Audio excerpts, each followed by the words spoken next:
Bien, doctor, ya se puede dar inicio a la sesión.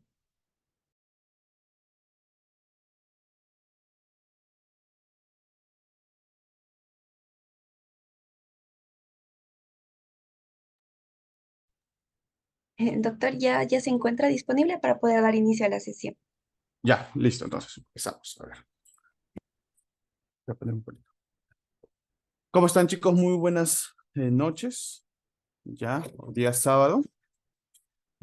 Espero que mi señal esté muy bien. Sucede que me fui de viaje y estoy en casa de mis padres y me doy cuenta que la señal está un poco baja. A ver, si es que hay algún inconveniente, me hacen saber para poder arreglarlo. Muy bien. El día de hoy, bueno, una vez más agradecido con Cefocat por la invitación para, en esta oportunidad, hacer unos comentarios, enseñarles algunos ejemplos de la redacción de escritos.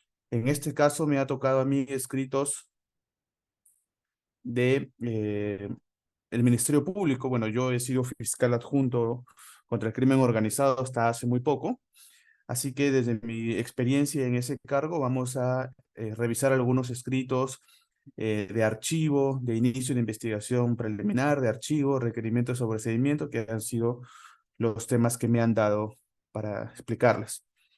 Eh, Vamos a iniciar con unas diapositivas. Siempre me gusta ponerlos en contexto en el proceso penal que esta semana ha cambiado mucho en función al el rol que tiene la Policía Nacional y algunos cambios normativos en la colaboración eficaz, en la prisión preventiva, que seguramente, no tengo dudas, EFOCAC más adelante hará sus cursos para ponerles al tanto de estas modificaciones muy importantes. Entonces eh,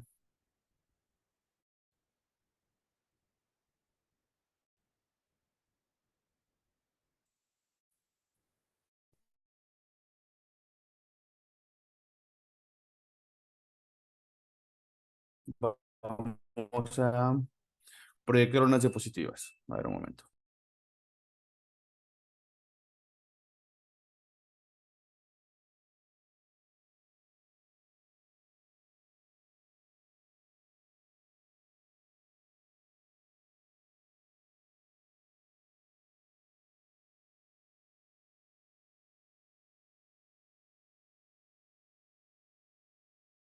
Bien.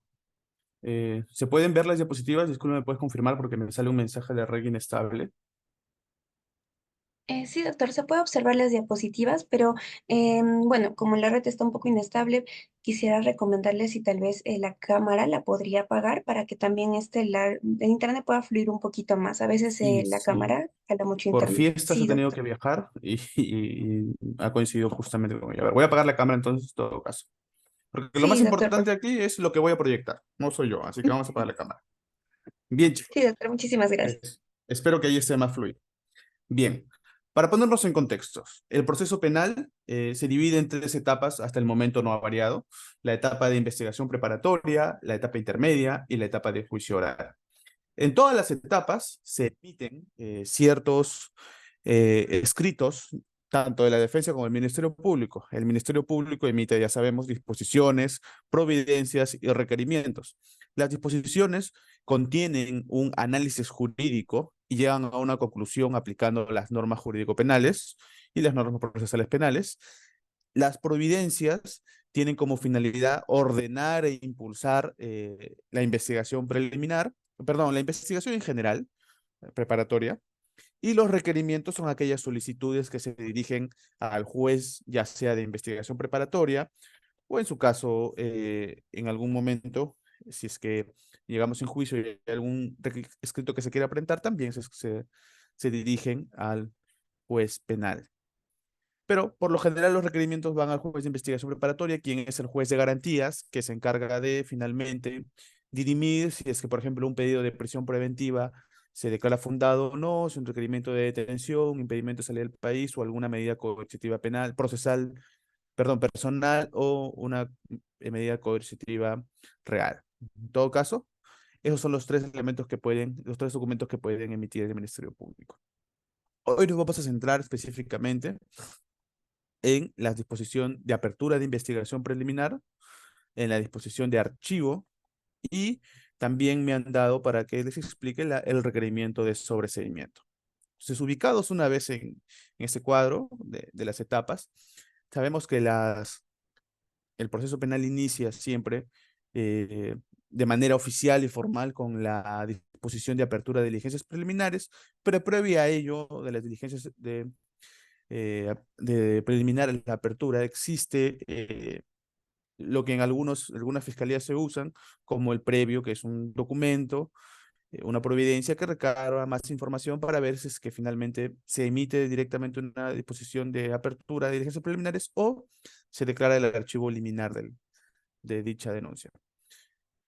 Bien, la investigación preparatoria entonces tenemos que se divide en dos etapas, las diligencias preliminares y la etapa de formalización de investigación preparatoria propiamente dicha.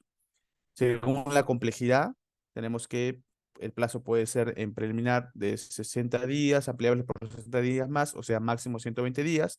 En casos comunes, en casos complejos puede ser hasta de 8 meses y en casos de crimen organizado hasta 36 meses. Siempre el plazo no puede superar el plazo de la investigación preparatoria, sin contar con la prórroga. En la preparatoria, pues tenemos que, según también la complejidad, tenemos 120 días prorrogables por 60 días más, 8 meses en complejo, prorrogable por 8 meses más, y 36 meses prorrogable por 36 meses más.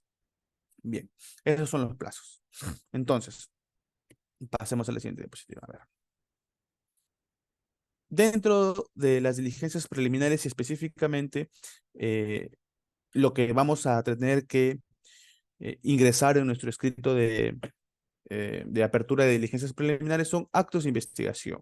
No solamente es señalar que se inicia la investigación preliminar y vamos a correr el plazo de tantos meses, sino que tenemos que fundamentar por qué el plazo es tanto tiempo y qué vamos a hacer dentro de ese plazo. Entonces, básicamente para darles un alcance rápido de estos actos de investigación que se contienen en las diligencias preliminares y que deben estar plasmados en nuestra disposición de apertura, podemos decir que estas diligencias van en razón o en concordancia con la finalidad de las diligencias preliminares.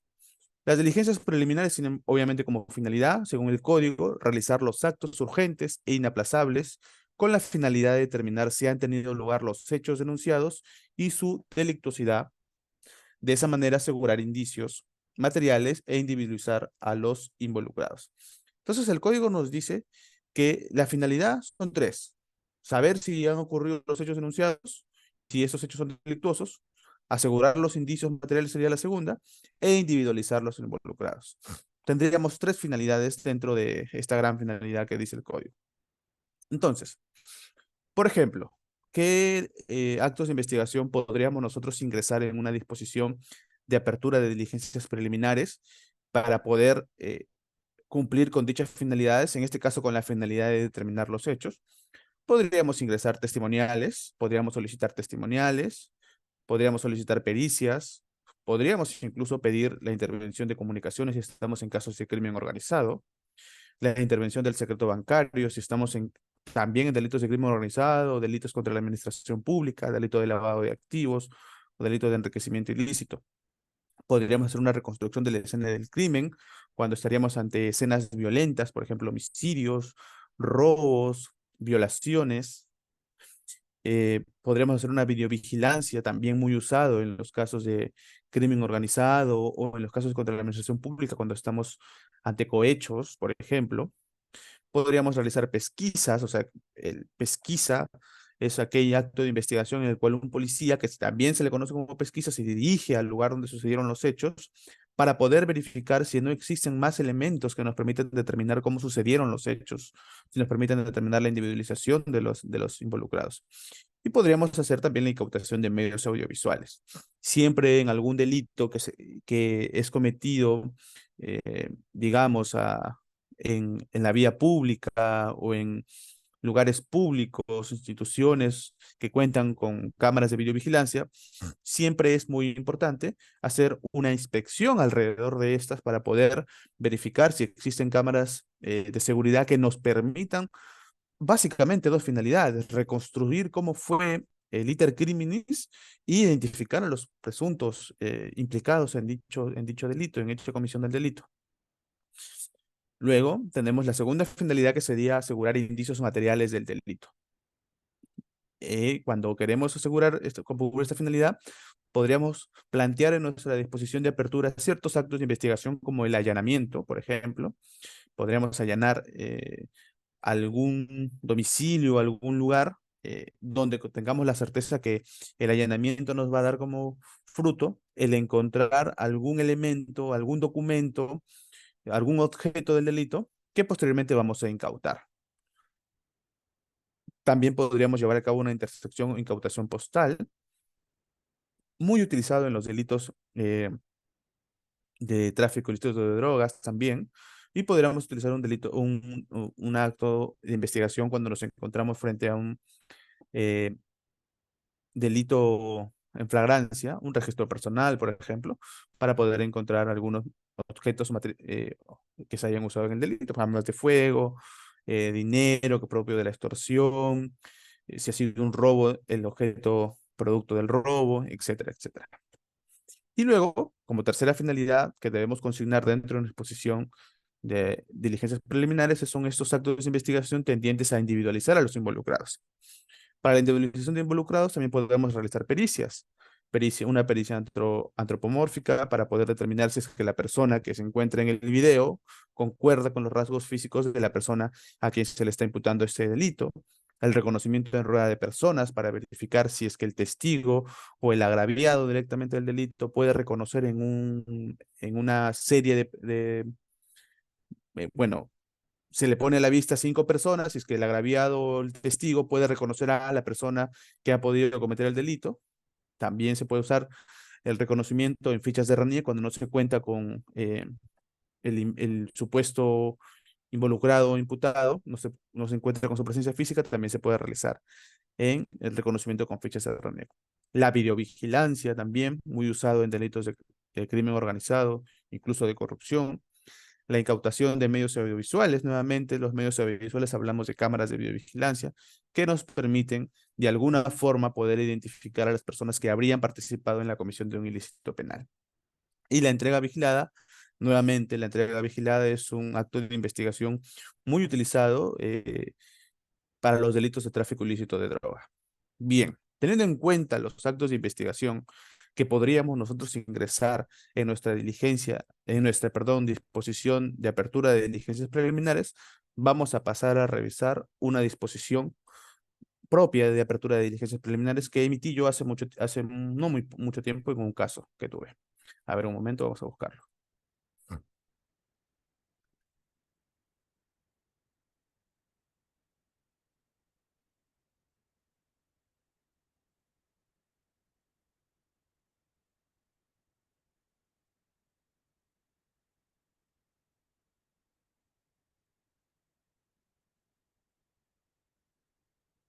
Creo que Carlos Reyes tiene alguna pregunta antes de mostrar Sí, doctor, la a ver, disposición. Carlos, le voy a activar el audio.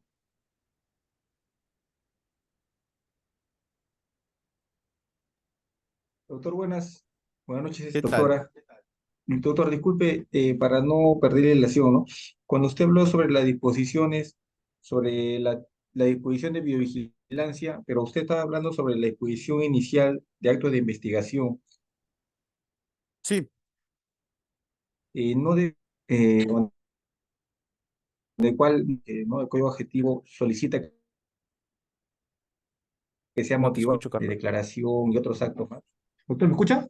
Doctor, No, te escucho entrecortado. A ver, ¿le de nuevo, repito? nuevamente, a ver. Sí. No, Sí, solamente por sobre favor. la disposición que usted habló era la disposición de inicio de actos de investigación. ¿Sí? De diligencias preliminares. Ajá, correcto. Pero también Sí, habló ahí como la técnica de biovigilancia. sí, No necesariamente no debería ser una disposición unitaria para que se motive ese acto, porque es una técnica sí, especial de tienes investigación. razón, tienes razón. Por ejemplo, yo te pongo en perspectiva cómo manejábamos los casos cuando yo era fiscal. Por ejemplo, yo quería realizar, imaginemos, una videovigilancia. Sin embargo, por ejemplo, si nosotros aperturábamos una disposición de investigación de preliminar y señalábamos ahí que la investigación iba a ser reservada y poníamos qué actos iban a ser reservados. Pero luego, nuevamente, en otra disposición, emitíamos y fundamentábamos, por ejemplo, la videovigilancia, por ejemplo, un requerimiento de levantamiento de secreto de comunicaciones, se identificaba y se emitía el requerimiento. Entonces, sí, tienes razón, se debe motivar uno a uno, en este caso, estos actos de investigación especiales que necesitan una especial motivación, como debe decir, pero eso no implica que tú no lo puedas consignar en una disposición de apertura como los objetivos o como los actos de investigación que durante las diligencias preliminares vas a desarrollar. Ahora, mucho depende de la estrategia que vayas a tomar. Si vas a tener estos actos de investigación o esta investigación de carácter reservado, con la finalidad de que estos actos no se vean perturbados por algún tipo de obstrucción de los supuestos implicados. Tienes razón, pero eso no implica que no lo puedas señalar en tu apertura qué actos vas a desarrollar y nuevamente en otra disposición sustentarlos. Doctor, ¿me permite una réplica, una cortita nomás? Dígame. Doctor, y usted la noticia criminal le proporciona a la policía, ¿no? Como Ministerio Sí, Público. Y si la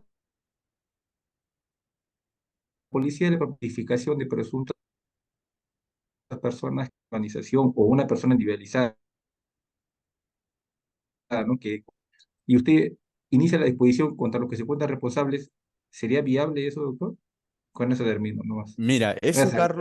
eso, Carlos, es una práctica que se ha estado haciendo en muchos casos de crimen organizado y es una muy buena percepción la que has hecho. ¿Qué sucede si es que nosotros como bueno, cuando era fiscal, como fiscales, llega la noticia criminal y la noticia criminal ya tiene un sujeto individualizado?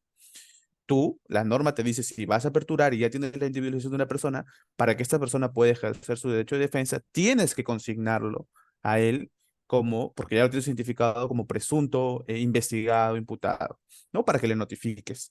Sin embargo, también el código nos da salidas, nos da alternativas. Podemos poner en reserva la investigación con la finalidad de que no se le notifique aún, ¿no? Entonces, sí te da salida al código, pero ha sido una práctica habitual que eh, cuando he sido fiscal y cuando he trabajado también como asistente en otros despachos, he creído conveniente de que es una práctica que es parte de la estrategia fiscal, puesto que si no se hace de esta manera, si no se pone contra los que resultan responsables, puede que la investigación no rinda frutos y quede la impunidad.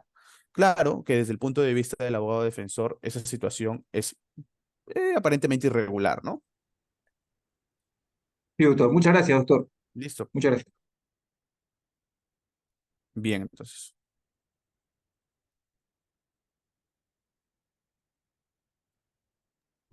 Doctor, tenemos una manita levantada de ¿Así? Patricia. A ver, claro. A ver, le estoy activando el audio. Doctor, muy buenas noches. Doctor, Buenas una noches. consulta. Dígame. ¿Cuál es la diferencia entre una disposición y una providencia? ¿Por qué la consulta? Porque yo tuve un caso en Ya, donde una disposición y ponen contra los que resulten responsables, ¿no? ya, Pero ponen el nombre de los dos investigados y más abajo le ponen y contra los que resulten responsables. Y en la ya, Providencia les ponen, ya no les ponen, ya no los ponen como investigados. No recuerdo el nombre que le pusieron. Entonces yo presenté un escrito solicitando se aclare, porque por un lado claro. les ponen investigados y por otro lado le ponían, no recuerdo el nombre en estos momentos, pero no los consignaban como investigados. Ya. A ver, muy bien. Las disposiciones son aquellos documentos que emite el Ministerio Público que deben contener un análisis jurídico. Por ejemplo, la aplicación de una norma y cómo esta norma emite una conclusión. Por ejemplo, se van a aperturar diligencias preliminares en función a tal norma y el plazo va a ser de 8 meses en función a tal norma. Entonces, explicas, por ejemplo, por qué es complejo tu investigación, porque tiene muchos investigados, porque hay muchos actos de investigación que realizar, porque implica que se han realizado en el marco de una resolución criminal, porque implica realizar actos de investigación en el exterior. Entonces, tú haces tu análisis, aplicas la norma, haces tu análisis y llegas a la conclusión de que efectivamente es compleja la investigación. Eso contiene las disposiciones fiscales. Eso es un ejemplo nada más, un análisis jurídico. Las providencias son documentos que se encargan de impulsar la investigación. Por ejemplo, reprográmese la declaración tal persona porque envió un escrito señalando que tiene una cita médica y no puede asistir, reprogrames. O con visto el oficio tal de que una empresa bancaria remite información, agréguese a la carpeta fiscal. Son para ordenar y de mero trámite. Son para impulsar. Entonces son las providencias. Ahora, tú me dices que en una disposición le señalan a tus patrocinados como investigados, pero en una providencia no recuerdas, pero le ponen, ya imaginemos que le ponen a los cites a los testigos, ¿no? Entonces, eh, obvio, ya hay una confusión y está bien que hayas pedido una aclaración, pero finalmente la disposición la disposición que a partir de la cual rigen como investigados es la de investigación preliminar, la apertura de investigación preliminar. Entonces, cuando tú oficialmente emites la disposición de investigación preliminar, señalas quiénes son tus investigados y si es contra los que resultan responsables, el delito que se está tipificando de forma preliminar y los actos de investigación que se van a realizar. Ya la providencia puede que haya habido un error en la providencia, porque recordemos que la providencia no alcanza un análisis jurídico, solamente es de impulso, de mero trámite o de orden de la carpeta fiscal. Eso es el caso que podría darte, pero igual tienes que pedir la aclaración. Creo que Patricia quiere hacer su réplica.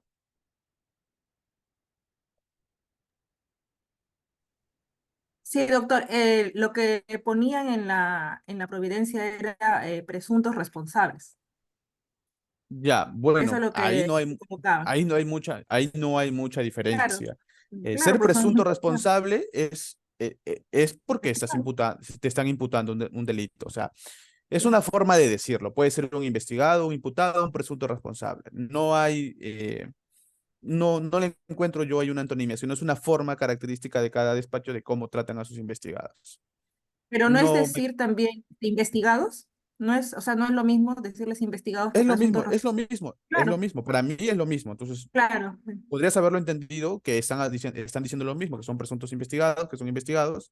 Recuerda que en diligencias preliminares la imputación igual está en construcción, no necesitas una imputación necesaria, pero sí tienes que determinar si son investigados o no son investigados para que puedan ejercer su derecho de defensa. Si te dicen en la apertura que son investigados y en la providencia te dicen presuntos responsables, para mí particularmente es lo mismo, o sea, se debe entender como lo mismo, como investigados.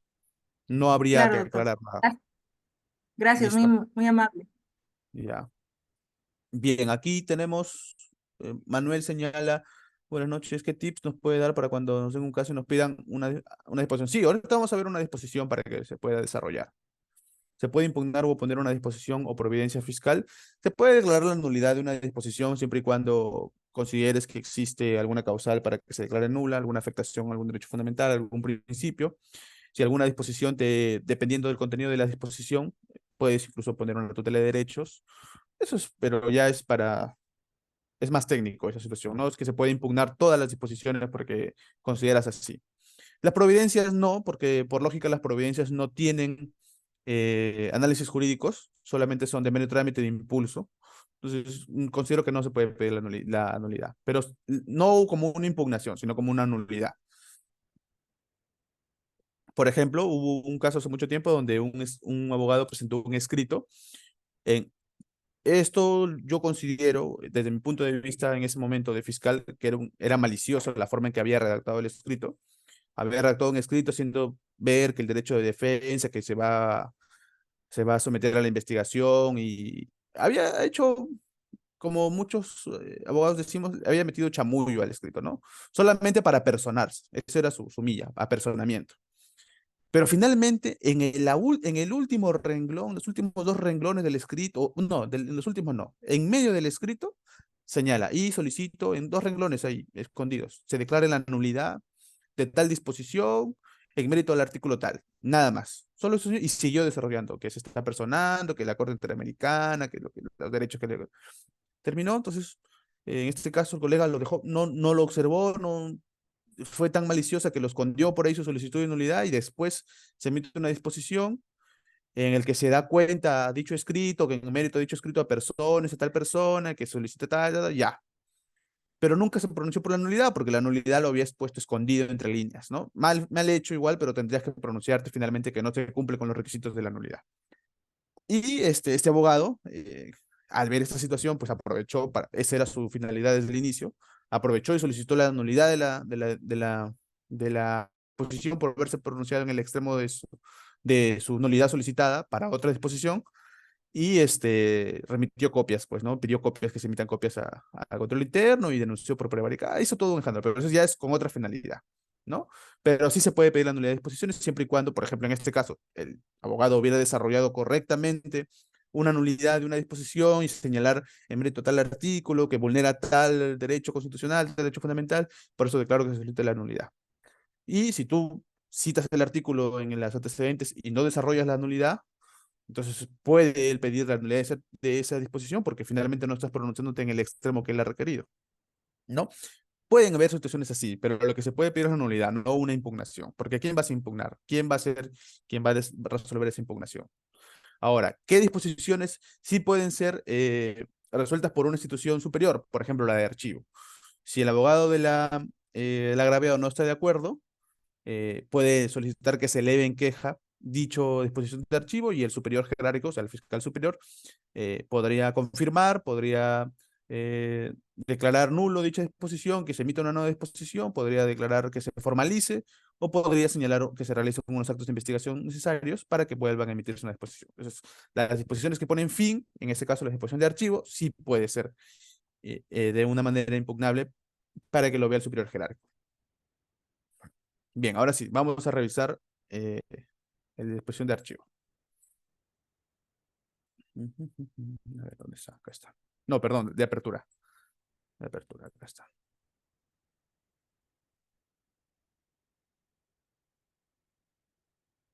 Apertura. Bien, bien, muy bien. ¿Qué tenemos que tener en cuenta nosotros, en este caso, aquellos chicos o colegas que están trabajando en despachos fiscales, e incluso los abogados defensores, para saber más o menos cómo es la estructura que debe presentarse en una disposición de inicio de diligencias preliminares? Bien, normalmente la estructura inicia con informar en la disposición, señalar cómo es que el Ministerio Público ha tomado conocimiento de la noticia criminal, ya sea a través de una denuncia, a través de un reportaje, porque también los fiscales pueden iniciar de oficio a través de un reportaje, a través de copias que se le ha enviado a otro despacho por no ser, eh, porque por competencia. En este caso, por ejemplo, se inicia las diligencias preliminares en mérito a un oficio en el cual el área de denuncias constitucionales y enriquecimiento ilícito nos remite copias certificadas de una carpeta fiscal en el cual aparentemente hay hechos ilícitos contra dos personas, que en este caso llamaremos Julián X y Carlos Alberto X. Entonces nos inician que en mérito que nosotros revisemos dichas copias, y en mérito de nuestras atribuciones podríamos considerar iniciar o no iniciar la acción penal.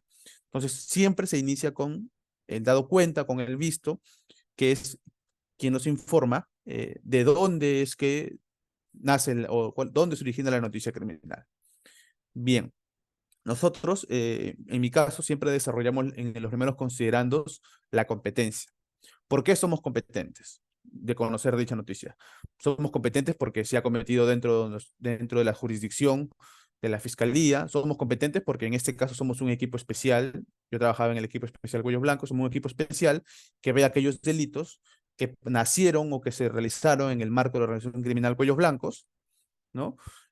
Somos un equipo especial que solamente ve, por ejemplo, perdón, somos competentes porque somos una fiscalía que ve delitos de violencia familiar, o somos competentes porque somos competentes en los delitos de corrupción. Entonces, desarrollamos la competencia en un párrafo simple. ¿Por qué somos competentes para ver dicha noticia criminal? Luego, desarrollamos si existen los antecedentes procesales.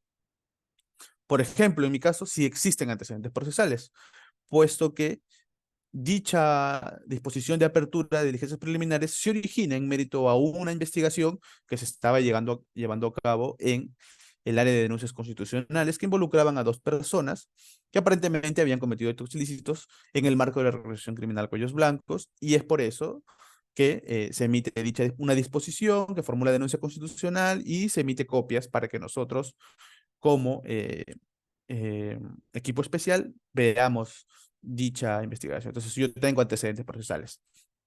Ustedes también, si así más adelante realizan una disposición de apertura, también pueden consignar si tienen antecedentes procesales.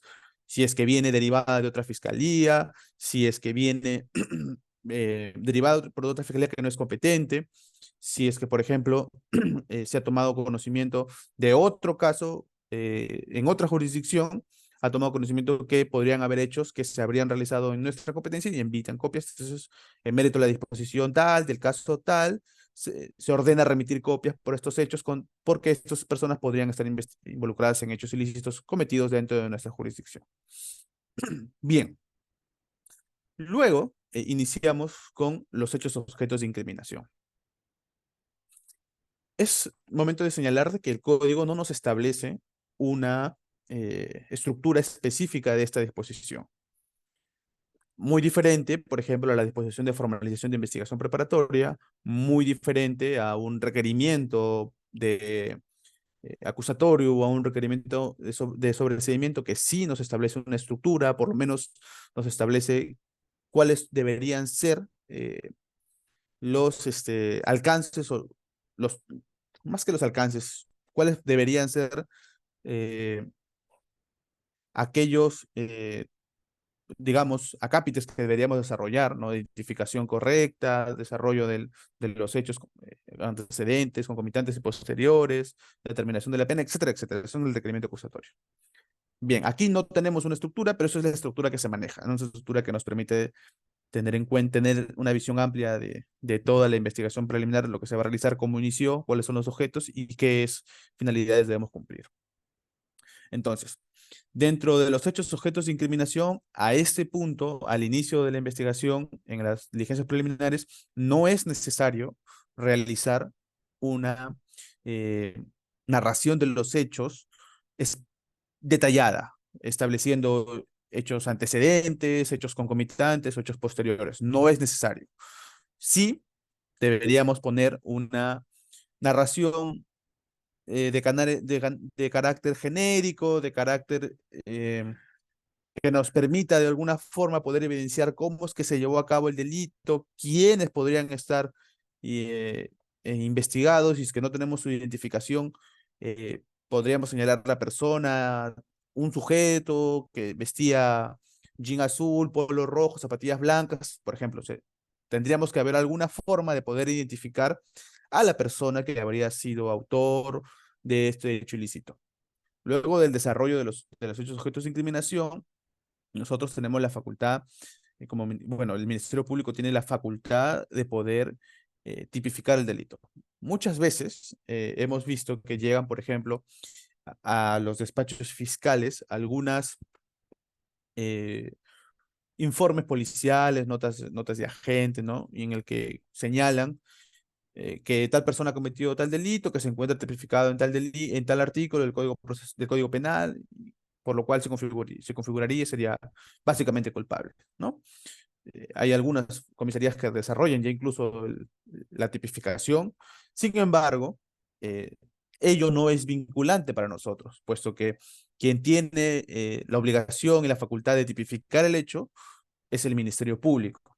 Entonces, si en algún momento ustedes trabajan dentro de un despacho fiscal, ya sea como fiscales, ya sea como asistentes, y les dicen, ¿saben qué? Elabórame dicha disposición de apertura de diligencias preliminares, aquí está el informe policial, guíate de eso. Ello no significa que vamos a narrar tal cual, perdón, vamos a tipificar tal cual está en el informe policial. Uno tiene que realizar su propio ejercicio de subsunción o de tipificación del hecho. Bien, una vez desarrollada esta disposición, vamos a consignar la finalidad de las diligencias preliminares. Por eso es que les estaba explicando previamente cuál es la finalidad de las diligencias preliminares, ¿no? Y en base a ello también plantear una estrategia de actos de investigación.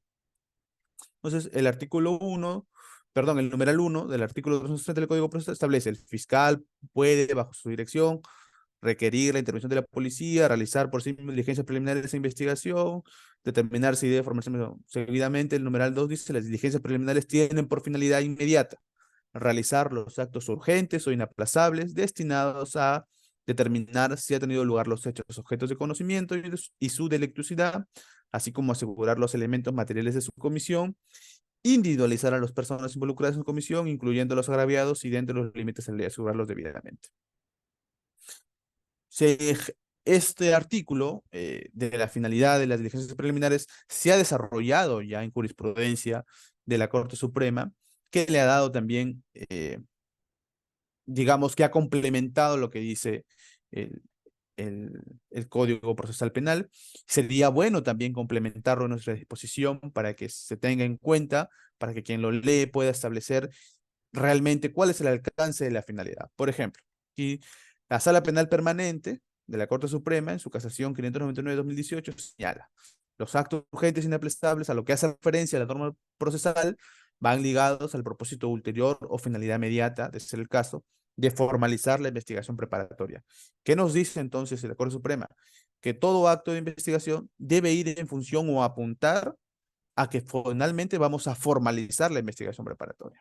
Por los tales actos no deben estar vinculados en estricto sentido temporal, lo que resulta en una interpretación sistemática y teológica del artículo 330. Bueno, esto ya es categorizar lo urgente y necesario solo a un mínimo de tiempo. Limitaría la actuación fiscal y afectaría su rol investigativo y el principio de seguridad jurídica. Claro, o sea, si tú entiendes de manera textual el código, dices realizar los actos urgentes e inaplazables. O sea, se cometió el delito hoy, lo urgente, ¿cuál es el espacio temporal del urgente? ¿Es una semana, 2 semanas? ¿Qué espacio es de urgente e inaplazable? Entonces, nos dice el código que debemos entender esa urgencia, esos actos urgentes e inaplazables, como finalidad para poder formalizar una investigación preparatoria. Bien, entonces, luego de haber, aquí vamos viendo cómo aparece el análisis jurídico, ya citamos la norma procesal, ahora vamos a llegar a la conclusión en nuestro caso, vamos a aterrizar en nuestro caso. Entonces, por ejemplo, en el caso presente, la finalidad de las diligencias preliminares de investigación se centra en establecer que, ahí va a llegar, después del análisis de la norma, llegamos a la conclusión. ¿Qué conducta desplegó Julián X para crear o reforzar en César José X la voluntad criminal para interceder ante los magistrados de la primera Sala Civil de la Corte Superior de Justicia de Lima con la finalidad de que emitan una resolución favorable en el expediente número tal? Entonces, lo que se estaba explicando, la disposición fiscal necesita un análisis jurídico y arribar a una conclusión.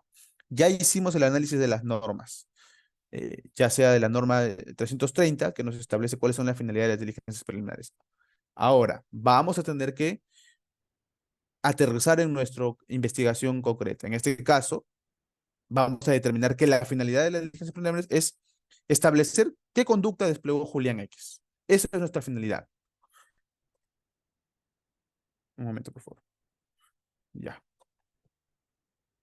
Bien, luego pasamos a la calificación jurídica preliminar de los hechos. Nuevamente aquí. Cuando nos llega la noticia criminal, si nos llega a través de informes policiales, eh, la policía muchas veces, bueno, no muchas veces, siempre hace una calificación cuando se presenta la denuncia en su comisaría o cuando se emite un informe policial. Esa calificación jurídica que realizan, como les dije, no es vinculante. Ustedes pueden desarrollar una calificación jurídica diferente en su disposición, y eso tampoco significa que dicha calificación jurídica no pueda variar más adelante. Puede variar si es que consideramos que no se cumplen con los elementos objetivos del tipo que estamos señalando. Entonces, por ejemplo, en los delitos de corrupción de funcionarios, yo puedo iniciar una investigación preliminar por el delito de colusión. Se inicia porque Juanito y Pepito, Juanito es jefe de abastecimiento de tal entidad y Pepito es dueño de una empresa. Se coludieron para que se le entregue una obra, imaginemos, una contratación de servicios XX. Ya. Entonces nosotros iniciamos como colusión, colusión e inteligencia preliminares. Sin embargo, nos vamos dando cuenta que no podemos probar la colusión, o que no existe elemento que pueda sustentar el contubernio, ¿no? Entonces podemos en preparatoria ampliar esa tipificación como colusión como principal y como alternativa a negociación incompatible, o definitivamente cambiar la tipificación a negociación incompatible. En un delito común, por ejemplo, podemos iniciar con robo, pero en el transcurso de la investigación vemos que no hubo violencia sobre la persona, entonces no se configuró un robo, sino un hurto, y podemos variar la calificación jurídica inicial en la disposición de preliminares. Bien, acá hay una, Raúl Vargas me dice, doctor, buenas noches, en su disposición utiliza la palabra presuntamente. ¿Un particular puede cometer su colusión? A ver, la colusión es un delito por el cual intervienen dos personas. Interviene eh, quien es funcionario servidor público y quien es extraneos. O sea, eso está claro. Ahí hay colusión. Y sí se le condena también al que forma parte de la acción. Un delito de encuentro. Si es incluso es un delito de encuentro que tiene su forma simple y su forma agravada. Pero no nos desviemos de esos temas. Presuntamente, yo siempre uso la pericia de la investigación. Vamos a verificar con los actos de investigación si que finalmente los hechos, tal como cual nos llegaron, sucedieron así. O por lo menos hay indicios de que sucedieron tal como cual. Ya cuando formalizo la investigación preparatoria, ya debo desarrollar una imputación necesaria. Entonces ahí cambio ya digamos, el lenguaje que se utiliza. Y ahí ya se señala, por ejemplo, Juan Pérez,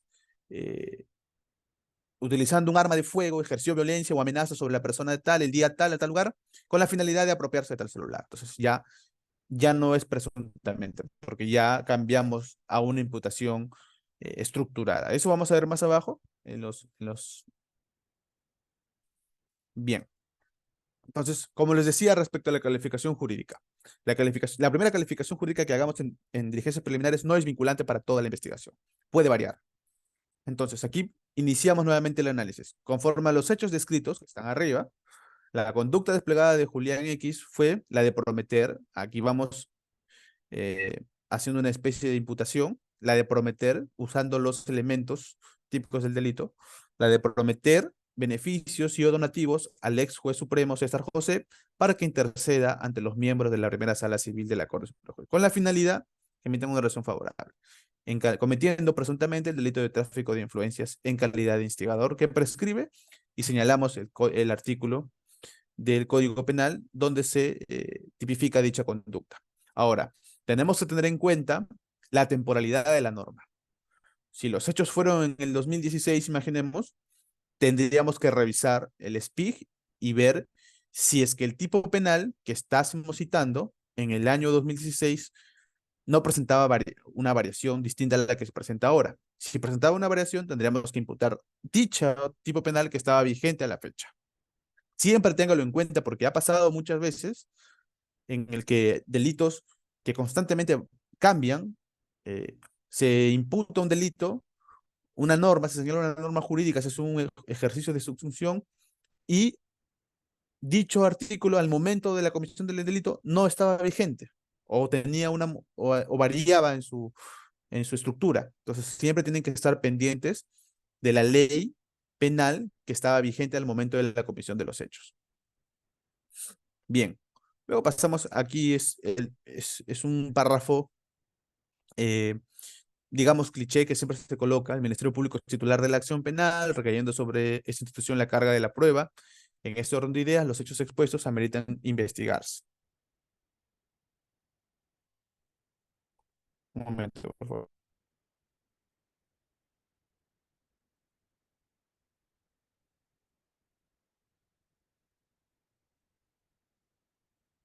Bien.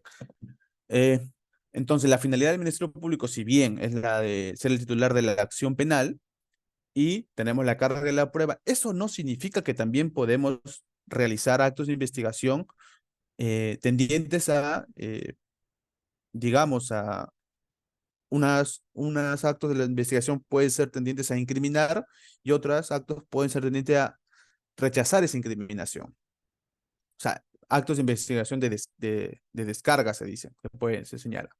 Con la finalidad de reunir elementos e indicios suficientes para deslindar la existencia o no de una causa probable de imputación penal, por lo que se hace necesario dar inicio a las diligencias preliminares que conllevan al mejor esclarecimiento del hecho delictivo. Ello en conformidad con lo prescrito en el artículo 330, inciso 1 y 2 del Código Procesal Penal, que en otros prescribe que el fiscal puede, bajo su dirección, requerir la intervención de la policía o realizar por sí mismo las diligencias preliminares.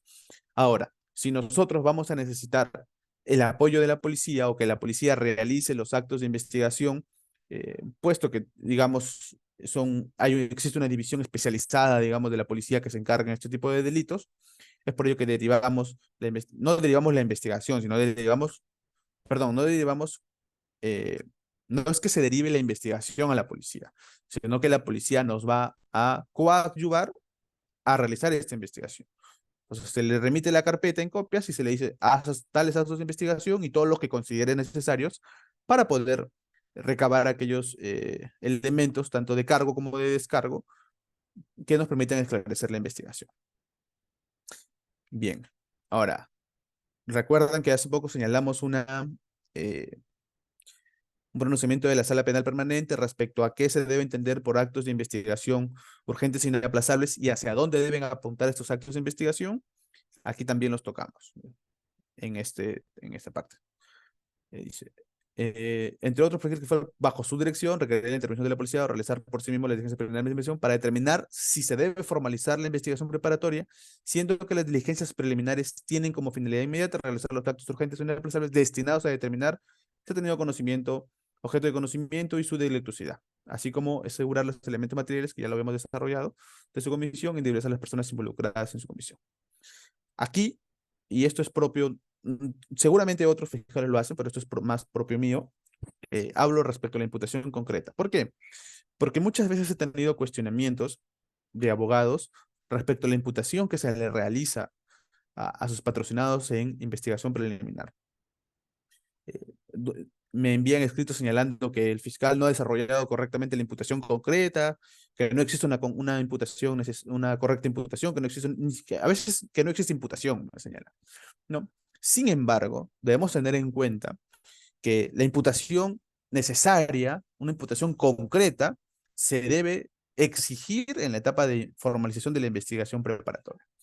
Es ahí en el momento en que se debe exigir una imputación concreta y necesaria. No antes. ¿Por qué?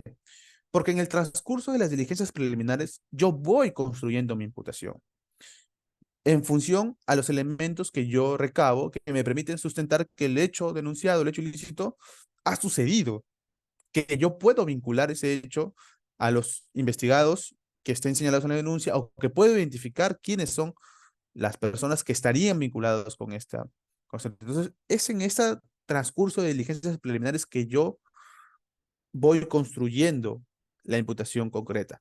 Y esto lo pongo con la finalidad de que los abogados, o lo ponía cuando era fiscal, se colocaba con la finalidad de que los abogados entiendan que no es el momento en el cual ya tendríamos que tener una imputación concreta, una imputación suficiente en las diligencias preliminares. No era el momento. Recién ahí se iba a ir concretando. Entonces, hay un libro del doctor Mendoza Ayma, que habla sobre la imputación necesaria y la imputación concreta. Un libro muy bueno en todas las etapas. Y de ahí saco un párrafo. Dice, las diligencias preliminares tienen como objetivo definir los contornos de la imputación concreta. Para ello tienen por finalidad realizar los actos urgentes e inaplazables destinados a determinar si han tenido lugar los hechos, su delictuosidad, asegurar los elementos de su comisión. Su objetivo, y aquí está, su objetivo es definir la estructura de la imputación concreta, hechos, calificación jurídica, medios de convicción. Si concurren estos tres componentes, entonces el Ministerio Público tiene una imputación de un hecho punible y por tanto corresponde formalizar y continuar la investigación preparatoria. Entonces, eso siempre ténganlo en cuenta porque no va a faltar el abogado que quiera señalar, no se ha realizado una imputación concreta, no hay una imputación suficiente en diligencias preliminares, ¿no? Entonces, señale desde el inicio que es ahí donde se va a construir dicha estructura. Bien, luego vamos a señalar el plazo de las diligencias preliminares, situación importante. ya desarrollamos los hechos, ya desarrollamos por qué somos competentes, ya desarrollamos la calificación jurídica, ahora ya desarrollamos que no tenemos una imputación concreta en ese momento que se va a construir, y ahora vamos a la parte importante, vamos a señalar el plazo de las diligencias preliminares. Y el plazo de las diligencias preliminares va de la mano de la complejidad de la investigación. Y eso lo desarrollamos aquí. El plazo de diligencias preliminares, conforme al artículo 3, es de 60 días, salvo que se produzca la detención de una persona. No obstante ello, el fiscal podrá fijar un plazo distinto según las características, complejidad y circunstancias de los hechos de investigación. Ante esta situación, que no se encuentra regulada en el código, muchas personas decían, ¿y cuál es el plazo entonces que yo puedo señalar como máximo en diligencias preliminares?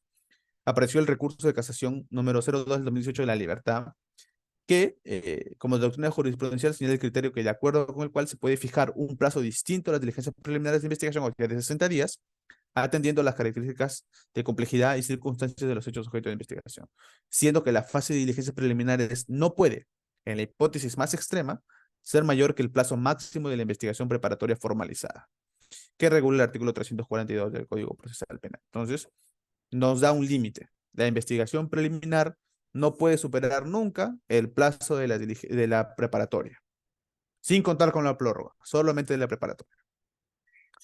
Y el artículo 342 del Código Procesal Penal nos regula las características que debe reunir una investigación para que se declare compleja. Entonces, este artículo nos señala: corresponde al fiscal emitir una disposición que declare complejo el proceso cuando requiere la actuación de una cantidad significativa de actos de investigación, comprende la investigación de numerosos delitos, involucra una cantidad importante de imputados o agraviados, demanda la realización de pericias que comportan la revisión de una nutrida documentación, análisis técnicos, necesita realizar gestiones de carácter procesal fuera del país, involucra llevar a cabo diligencias en varios distritos judiciales, reviste la gestión de personas jurídicas o entidades del Estado, comprende la investigación de delitos perpetrados por integrantes de una organización criminal o personas vinculadas a ella o que actúan por encargo de ella. Y nuevamente, hicimos ya el análisis de las normas, ahora tenemos que aterrizar ese análisis de las normas en nuestro caso concreto. Así, en este caso, en este ejemplo que estamos mostrando, se debe tener en cuenta que no ostenta la misma significación el establecer ciertos hechos o su carácter delictuoso cuando las infracciones punibles de escasa lesividad y sencilla acreditación se trata. Por ejemplo, hurtos, robos, eh, homicidios, no tienen son más sencillos de acreditar. Se que llevar a cabo esta tarea en un proceso de investigación que tiene por objeto delitos contra la administración pública, delitos que siempre se cometen en, fuera de la luz pública, en la clandestinidad, cometidos con la frecuencia de ámbitos de clandestinidad y lejos de la luz pública.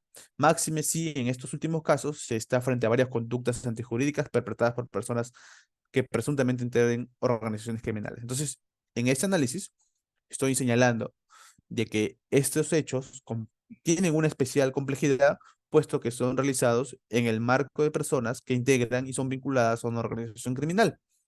Esto ya es un supuesto que me permite a mí declarar compleja el proceso. Y seguimos aterrizamos la norma en nuestro caso concreto. Por lo que, teniendo en cuenta la naturaleza y gravedad de los delitos investigados y que su presunta comisión se dio en el marco, ahí señalamos en el marco de qué organización criminal se dio, de los cuellos blancos del puerto, además de ello, en el caso que nos ocupa, resulta necesario reunir información pertinente de instituciones públicas, como la Corte Superior de Justicia de Lima u otras, y privadas, como las empresas telefónicas, por lo que, aquí aterrizamos a la conclusión, la presente investigación preliminar tendrá un carácter complejo y en consecuencia el plazo de las diligencias preliminares deberá ser establecido por un periodo prudencial de tiempo. Finalmente, se debe precisar que la noción de plazo razonable, aquí viene la noción de plazo razonable, y lo voy a explicar, no lo vamos a leer. Nosotros debemos entender el plazo razonable dentro del marco del plazo legal. Si el plazo legal te dice, por ejemplo, que la investigación preliminar no debe pasar en caso común es 120 días, tu plazo razonable va a estar dentro de los 120 días. Si pasa los 120 días, ya no estamos ante un plazo razonable. O sea, el plazo legal marca ese límite. Ahora, si bien marca ese límite, no significa que un menor plazo al máximo estipulado no atente con el plazo razonable. Por ejemplo, en una de las diligencias preliminares, en el que tengas que hacer, digamos, 10 actos de investigación, y en los primeros 30 días haces 10 actos de investigación y pasa un mes y el fiscal no ha impulsado la investigación, ya estás atentando contra el plazo razonable. Porque el plazo razonable de las diligencias preliminares va en función a su finalidad, que son los actos urgentes e inaplazables de investigación. Si ya el fiscal no tiene más actos que realizar, ya no es razonable que siga o que mantenga abiertas las diligencias preliminares. Y ahí ya estás afectando el plazo razonable. Entonces, en ese párrafo que estamos señalando, colocamos que si cumplimos con la finalidad de las diligencias preliminares antes de los 8 meses, que nos da el código como máximo, se va a emitir ya una disposición correspondiente. No vamos a esperar a que se cumplan recién los 8 meses para que emitamos una disposición si ya cumplimos con las finalidades anteriormente. Eso téngalo en cuenta, porque no se hace o no he visto que muchos abogados se arriesguen a realizar un control de plazos cuando el plazo legal aún no ha vencido, porque tampoco la Corte Suprema resuelve, perdón, las Cortes Superiores o los jueces de investigación también, de ser el caso, resuelven dando la razón, pero debería ser un criterio a tener en cuenta la inactividad del Ministerio Público. Bien, después de haber hecho todos esos análisis para recapitalizar, tenemos los antecedentes de cómo es que la noticia criminal llegó a nosotros, tenemos los antecedentes procesales de existir antecedentes procesales, la narración de los hechos de una forma genérica, de una forma abierta, que nos permitan eh, realizar los mayores actos de investigación para poder acreditar si se cumple o no con los elementos y con las finalidades de las diligencias preliminares. Luego tenemos, hemos hablado de la competencia también, porque somos competentes. Hemos hecho la calificación jurídica de los hechos, calificación jurídica preliminar.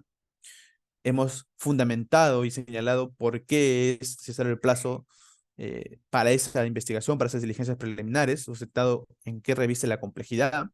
Si en caso no reviste complejidad, pues señalarás que el plazo es el que dice el código de 60 días, máximo 120.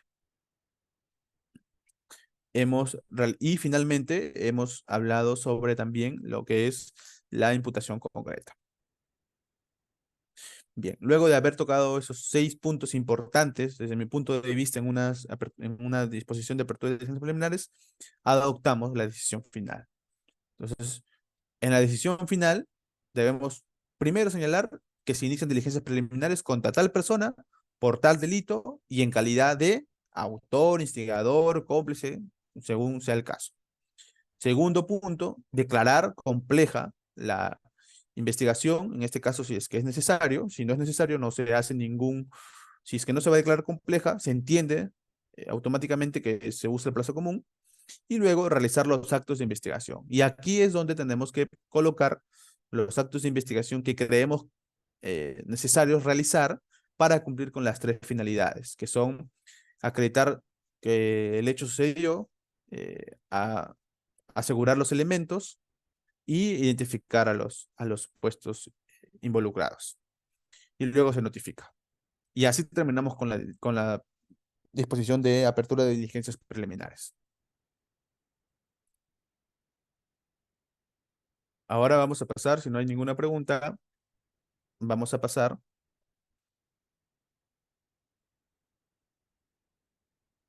A ver, vamos a pasar.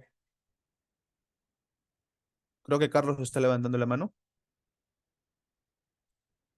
Sí, doctor, le voy a activar el audio. Sí, para hacerlo más dinámico. Doctor, muchas gracias. Su clase está muy interesante.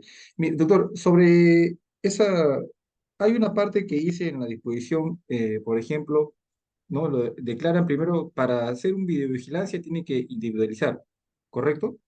Sí, ¿No? Porque no se puede hacer videovigilancia cualquiera, ¿no? Entonces, primero lo individualizan al investigado y después sacan la disposición, por ejemplo, de videovigilancia y ya después pueden hacerlo ya. Y en el artículo de vigilancia hay en el último inciso, ¿no? Para que ingrese como prueba tiene que haber un control. ¿Me escucha, doctor? no, No me te acuerdo ahorita. pierdo. Te escucho una palabra y se corta. Te escucho una palabra y se corta. Uy, Entendí doctor. que en el código hay un control judicial y de ahí te corté. De ahí se cortó tu comunicación. Exactamente, exactamente. ¿Cómo se ejercita esa acción de control judicial para que ingrese como prueba? ¿Bajo qué? ¿Bajo una visualización? ¿Bajo la pericia que usted nos contó, que era antropomórfica? ¿Cómo lo ejercita usted cuando fue fiscal, doctor? ¿O Mira, yo cómo se ha nunca he ejercido? tenido una videovigilancia, no he tenido nunca una videovigilancia, nunca he realizado una videovigilancia, pero Porque le referente leo, mire, al... sí, Ya, le leo, doctor, mire, dice el artículo ya, 207, dice, para su utilización como prueba en el juicio, rige el procedimiento de control previsto para la intervención de comunicaciones.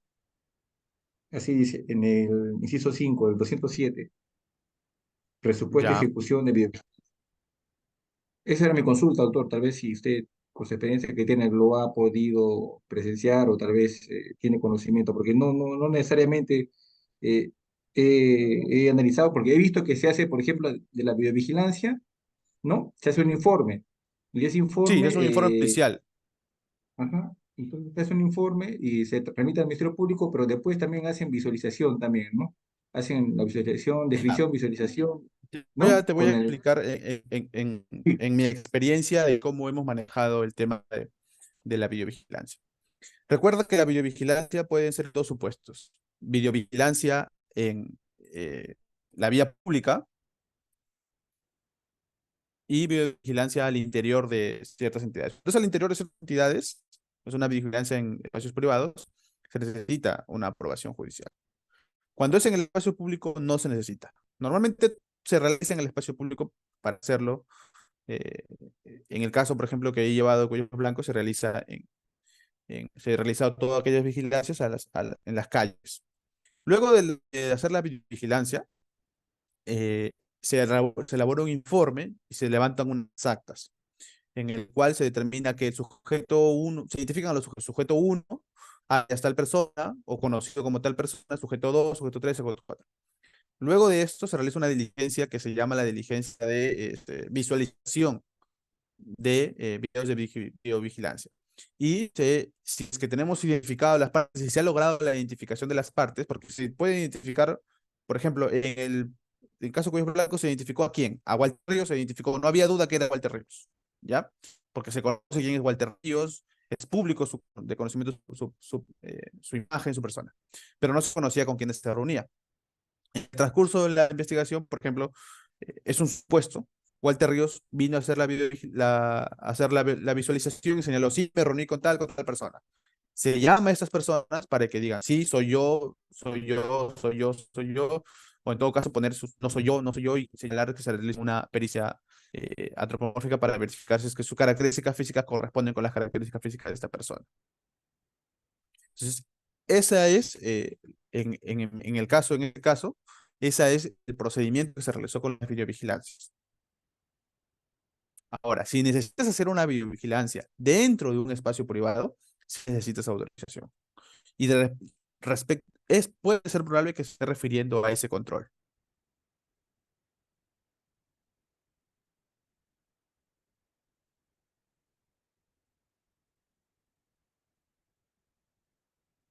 Bien, creo que otra vez vamos a...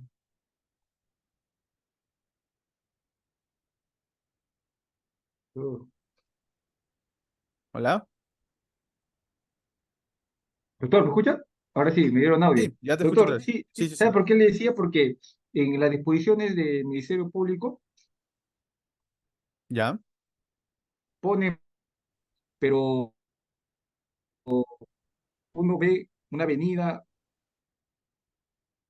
o hay domicilios que, por ejemplo, tienen una parte con techo y otra parte al descubierto.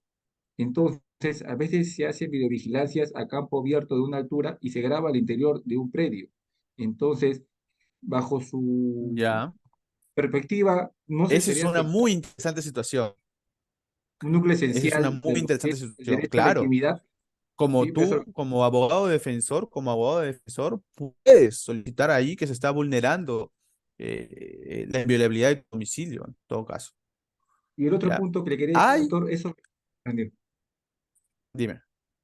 No, sobre las actas que usted dice de biovigilancia, deberían ir como referencia del informe que promueve o impulsa la policía del Ministerio Público.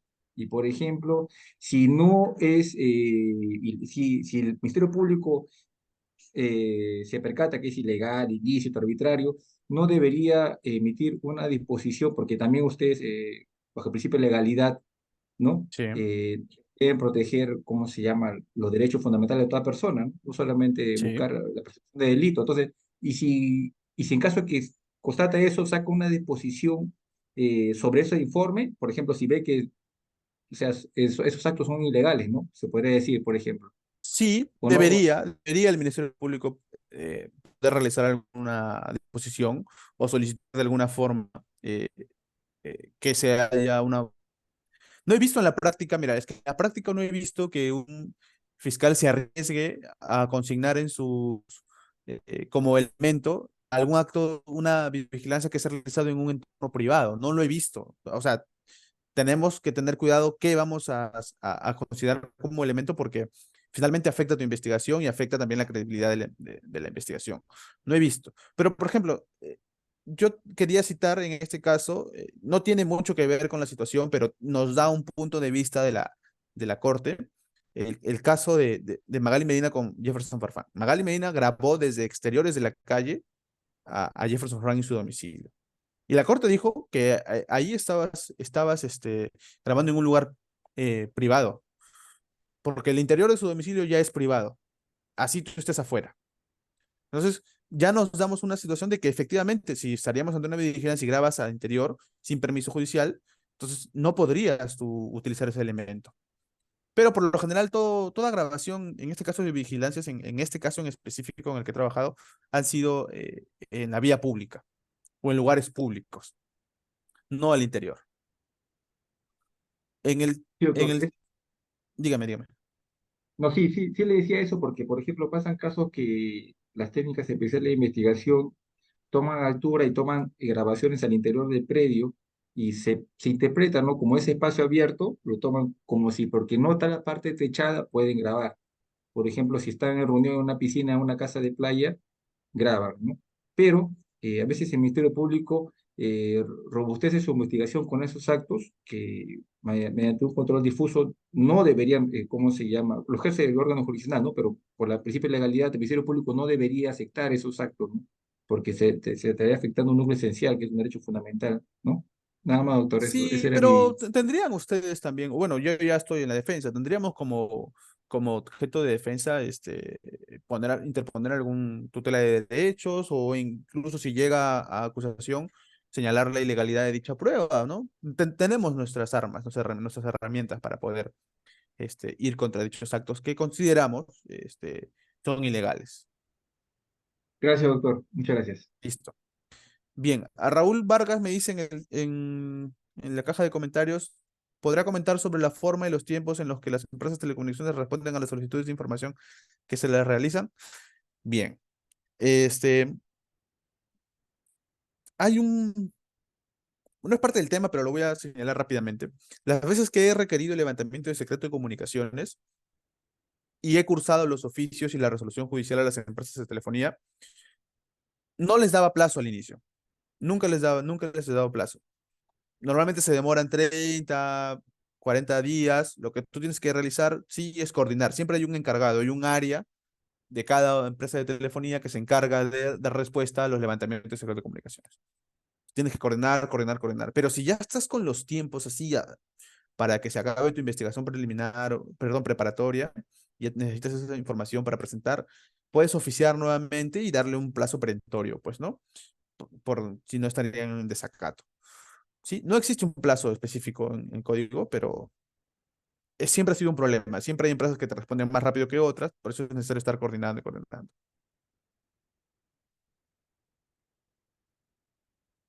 Claro, lo que pasa es que ahora, la Corte Superior Nacional, por ejemplo, en La Libertad, nosotros mismos nos encargábamos de diligenciar las resoluciones a las empresas telefónicas, de telefonía.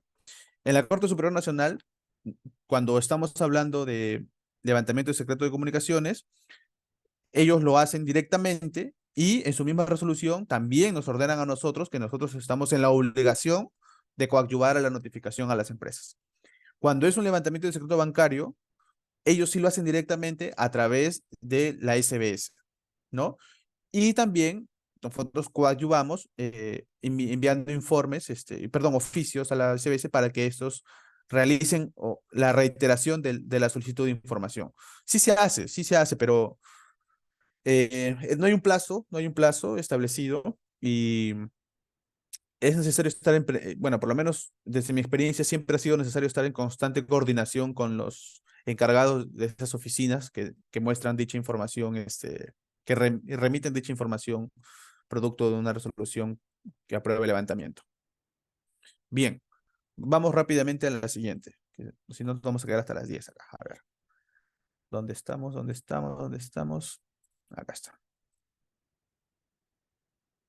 Bien, ya hicimos esto, ya hicimos la finalidad, los actos que tenemos bueno, aquí están eso es un esquema, pero ya lo desarrollamos también en el ejemplo. Ahora, ¿cuáles son los requisitos para archivar una investigación preliminar? El artículo 334 del código, cuando nos señala la calificación, también nos habla de causales para archivar una investigación preliminar. Por ejemplo, si el fiscal al calificar la denuncia o después de haber realizado o dispuesto realizar diligencias preliminares considera que el hecho denunciado, 1, no constituye delito, 2, no es justiciable penalmente, o 3, se presentan causas de extinción previstas en la ley, declarará no procede a formalizar y continuar con la investigación preparatoria. No constituye delito, significa que no es típico. No es justiciable penalmente, significa que es ente jurídico. O se presentan causas de extinción, puede haber eh, puede haber fallecido el, el imputado, el supuesto imputado, puede haber prescrito el delito, etcétera. Entonces, declarará no procede a formalizar y continuar con la investigación, así como ordenará el archivo de lo actuado. Esta disposición se notifica al denunciante y al denunciado. Ahora, requisitos, y esto vamos a tener que interpretarlo con los requisitos para formalizar y continuar la investigación preparatoria. Vamos a hacer una interpretación sistemática. Ya nos dieron las causales para archivar, los supuestos para archivar. Pero también tenemos supuestos para formalizar. Y si no cumplimos con estos supuestos para formalizar, tampoco, no podemos, no tendremos por definición que archivar la investigación. Si la denuncia del informe policial o de las diligencias preliminares se realizan, que aparecen indicios reveladores de la existencia, ese es un primer requisito, que existan indicios reveladores de la existencia del delito. 2, que la acción penal no ha prescrito, o sea, que la acción, si la acción penal ha prescrito, no podemos formalizar. Que se haya individualizado al imputado, es un requisito importante. Si no hemos logrado individualizar al imputado, no podemos formalizar la investigación. Y si no podemos formalizar, en definición, debemos archivarla. Y que si fuera el caso, se han satisfechos los requisitos bueno, eso ya es más, esto no es muy relevante para archivar. Si se han satisfecho los requisitos de procedibilidad, dispondrá la formalización y la continuación de la investigación preparatoria. Bien, entonces vamos a ver, ya tenemos en mente entonces, causales supuestos para archivar. 1, el hecho denunciado no constituye delito, no es justiciable penalmente o se presentan causas de extinción. Esas son las causales para archivar. Ahora, también se archiva si no contenemos, en definición contraria, no tenemos indicios reveladores de la existencia del delito. La acción penal ha prescrito. No se ha individualizado al imputado. Y no se han satisfecho los requisitos de procedibilidad. Entonces, ya teniendo en cuenta ello, vamos a revisar una disposición de archivo.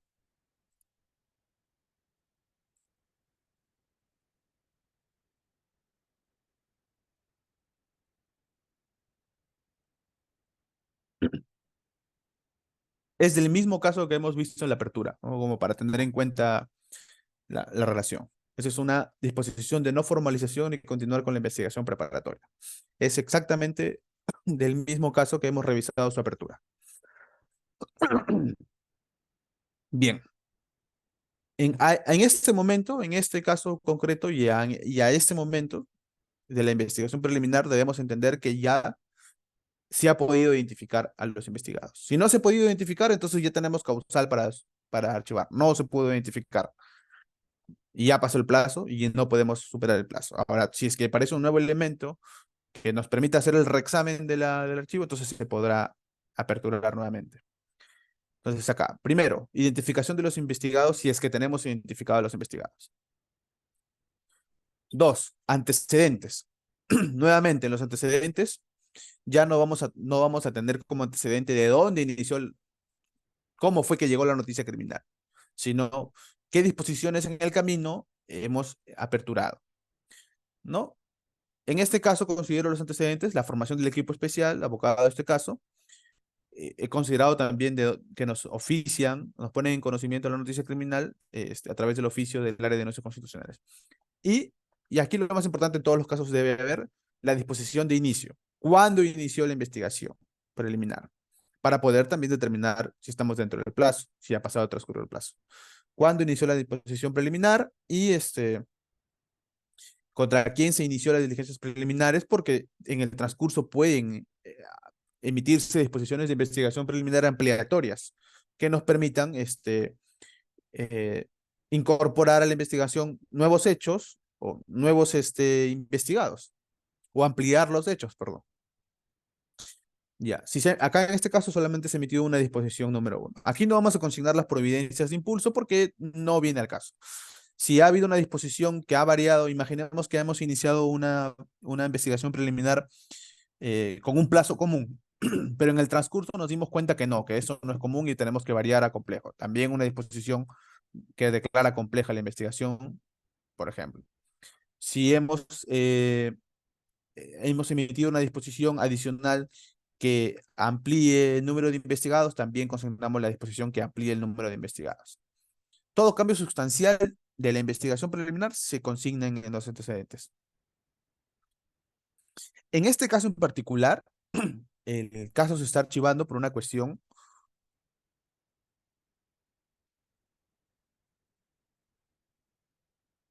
¿qué pasa si se denuncia a una persona, pero en juicio oral se demuestra que no fue bien identificada? ¿Qué se puede? Bueno, el juez de por sí lo que va a hacer es eh, emitir una sentencia absolutoria porque no se ha podido vincular a la persona, al acusado, no se ha podido encontrar elementos de convicción que permitan establecer que él ha cometido el hecho identificado. No, no hay nada más que hacer. Ya está en juicio oral, ya pasaron todos los controles. No sé cómo ha pasado todos los controles, si es que no fue bien identificada, no debió haber pasado los controles, pero si llegó a pasar por cuestiones del azar y se demuestra que no es la persona que cometió el delito, el juez va a tener que emitir en base a la duda razonable una sentencia absolutoria señalando de que no se puede imputar a la persona el delito cometido. Sigamos. En este caso en concreto se archiva la investigación porque se identificó que ya existía otra investigación anterior bajo los mismos hechos. Entonces, aquí aplicamos el ne bis in idem procesal. Eso lo he puesto como antecedentes porque es necesario establecer de dónde nace el conocimiento de que ya existe otra carpeta que investigan los mismos hechos. Nuevamente, aquí hacemos relatamos los hechos incriminatorios. Obviamente, como les mencioné al inicio, no es necesario hacer hechos antecedentes, concomitantes y posteriores, porque no estamos a ese nivel de exigencia todavía. Desarrollamos los hechos y hacemos el análisis jurídico. En este caso, el análisis jurídico va en función, en mi ejemplo concreto, a la garantía del ne bis in idem, en este caso en su aspecto procesal. Pero si ustedes, por ejemplo, tienen un caso donde tienen que archivar porque finalmente no se puede acreditar la vinculación del denunciado con el hecho, supongamos que a Pedro Picapiedra le imputan el delito de robo. Dicen, Pedro Picapiedra, la denunciante dice, Pedro Picapiedra en horas de la tarde llegó a mi cafetería y con un arma de fuego me amenazó y se llevó el dinero producto de las ventas del día. Y durante la investigación, Pedro Picapiedra presenta una coartada.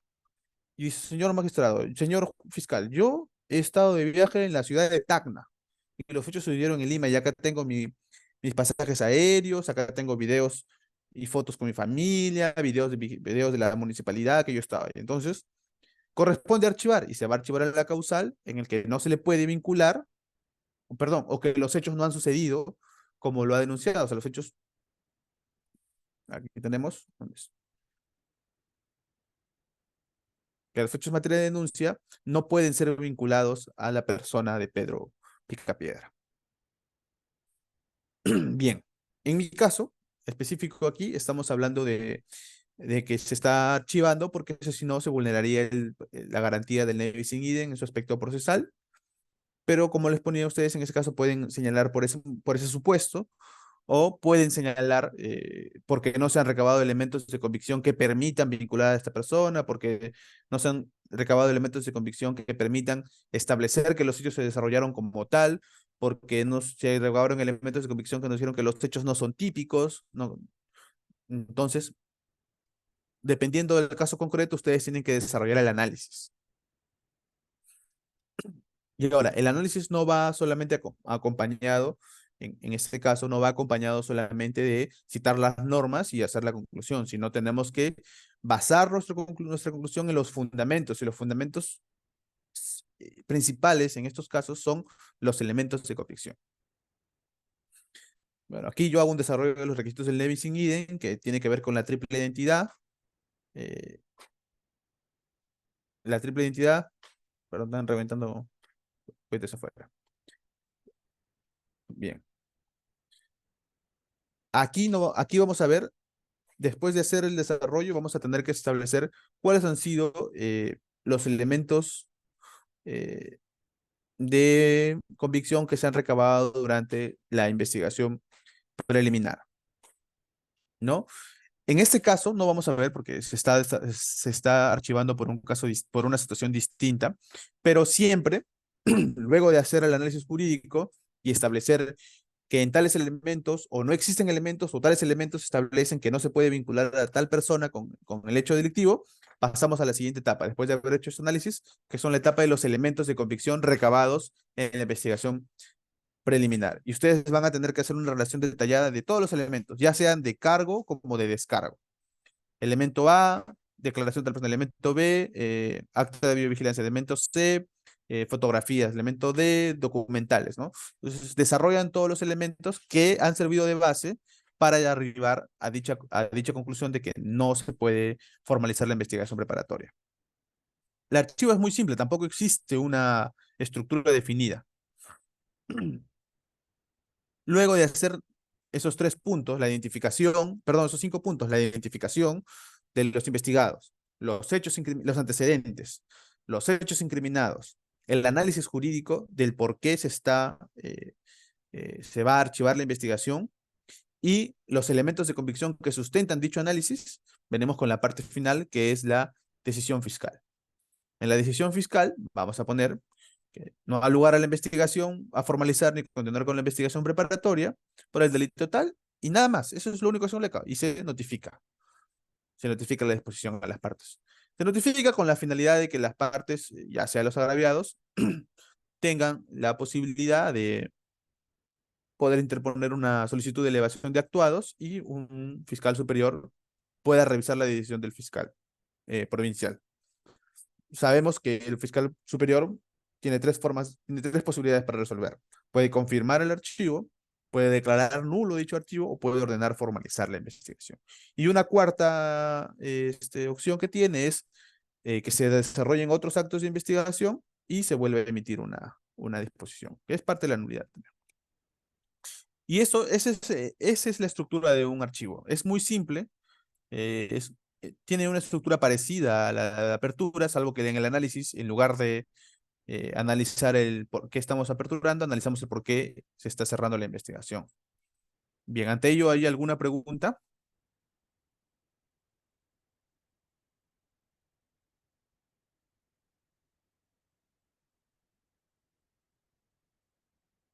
Eh, Doctor, el escrito, dígame, disculpe, había una manita levantada de Luisa a González. ver, ¿Le puedo ya, activar el audio? sí,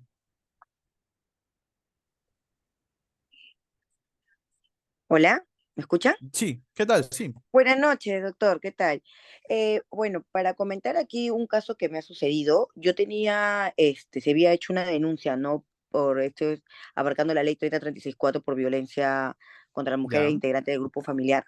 de los cuales presento pues en la declaración, pues en la aplicación de declaración de mi patrocinado, ¿no? Nos presentamos ante la fiscalía para que declare los hechos narrados, lo que se suscitaron ese día, de los cuales el caso era de que había sido golpeado por su pareja, y en ese momento en la misma empresa que trabajaban juntos, y había un video de los cuales lo presenté a la hora como medios probatorios, ¿no? De dicho acto de violencia que le golpearon pues la boca y propiciaron golpes en el rostro y cuerpo, pues, ¿no? Entre puñetes y patadas.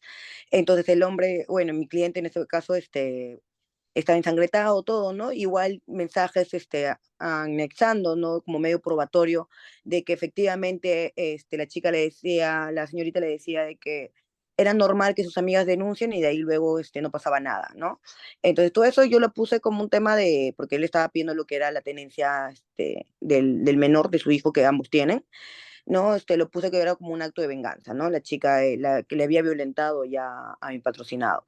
Entonces, para esto sale una disposición a la semana, no considerando ni el video que yo había presentado como medio probatorio, ni los chats de conversación vía WhatsApp, ¿no? ¿Ya? Solicitando el archivamiento ya que no está tipificado como delito, sino como falta. Entonces yo dije, pero no se ha y en ningún momento se ha hablado o se ha aclarecido sobre la consideración que se tuvo, ¿no? A la hora de anexar como medio probatorio el video que se presentó, ¿no? Y también al mismo tiempo el tema de los chats, ¿no? Como medio probatorio. Simplemente se pronunciaron mediante la disposición, archivándose el caso y que se dé conocimiento al juzgado, ¿no? Ya que esto está considerado como falta, más no como delito. Ahora ¿Ya? acá mi interrogatoria era, pero, o sea, se pronunciaron, sí, bien es cierto, sí, pero no se mantuvo o no se consideró lo medio probatorio que se presentó en una instancia, ¿no? De que Claro, la agresión que hubo, simplemente lo ven como falta porque así determinó el médico legista, pues. claro. Lo que tú Yo era, tienes que hacer ahí es presentar tu solicitud de elevación de actuados y ¿cuál es el plazo, doctor? Disculpe. 5 días desde 5 días. notificado. Sí, desde notificado, desde que se haya formalmente notificado. ¿Ya? Ok. Solicitar la elevación de actuados y en la elevación de actuados no solamente es una solicitud simple, sino también tienes que hacer un análisis. El análisis de cuáles fueron los errores, igual como en una apelación, como en una apelación, cuáles fueron los errores que cometió el fiscal o cuáles fueron los errores de análisis, de inferencias que realizó el fiscal que le llevaron a tomar dicha decisión, como por ejemplo la no valoración de tales elementos de convicción, la no aplicación de tal norma, eh, no, en este caso, la no valoración y la no aplicación de tal norma, ¿no? Entonces tú desarrollas tu escrito de elevación haciendo un hincapié en cada uno de las fallas que tú consideras que ha tomado el fiscal que le han llevado a arribar a dicha decisión de archivo. Y ya el fiscal superior se encargará, pues, de emitir su disposición, su pronunciamiento, si te da la razón y declara nula o de frente ordena que formalice, o si le da la razón al fiscal. Lo puedes hacer en tu disposición de elevación de actuados. Es lo que se debe hacer mínimamente con una disposición de elevación de actuados, hacer un análisis de cada uno de los errores que consideramos que ha cometido el representante del Ministerio Público. La siguiente, aquí me dice, ¿qué pasa si... No, esto no es. El escrito de queja de derecho o elevación...